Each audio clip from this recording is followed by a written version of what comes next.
ভবিষ্যতে দুর্গাপুজোর চেহারা আজকের মণ্ডপে। বাতিল এবং ফেলে দেওয়া জিনিস দিয়েই মণ্ডপ এবং প্রতিমা, এমনই এক অভিনব প্রচেষ্টা এবার বেলঘরিয়া মানসবাগ সর্বজনীনের পুজো উদ্যোক্তাদের।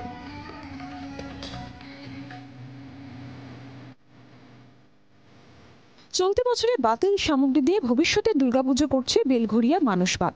৭৭তম বর্ষে পা এই পুজো। এবছরের থিম সম্ভবামি যুগে যুগে।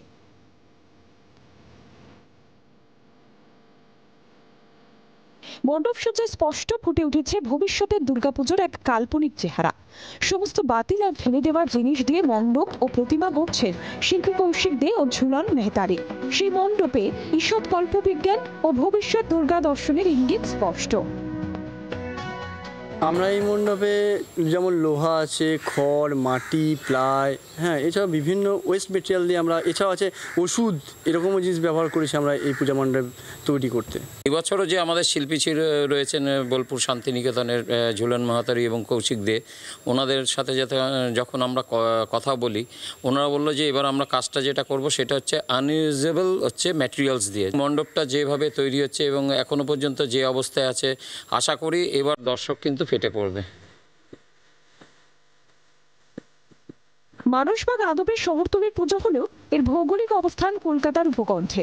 বেলঘরিয়া নীলগঞ্জ বাস টার্মিনাস থেকে সামান্য দূরত্বের এই পুজো প্রতিবার চমক দিয়ে টেনে নিয়ে গেছে কলকাতার দর্শকদের। এবারও সেই চমক অক্ষুণ্ণ থাকবে বলেই দাবি কর্মকর্তাদের।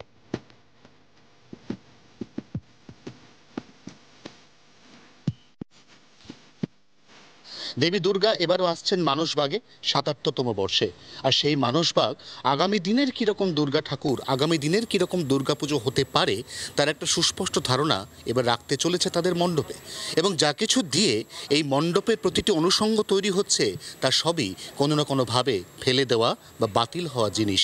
জি ২৪ ঘন্টার জন্য ক্যামেরায় অরিন্দমের সঙ্গে অয়ন, বেলঘরিয়া, কলকাতা।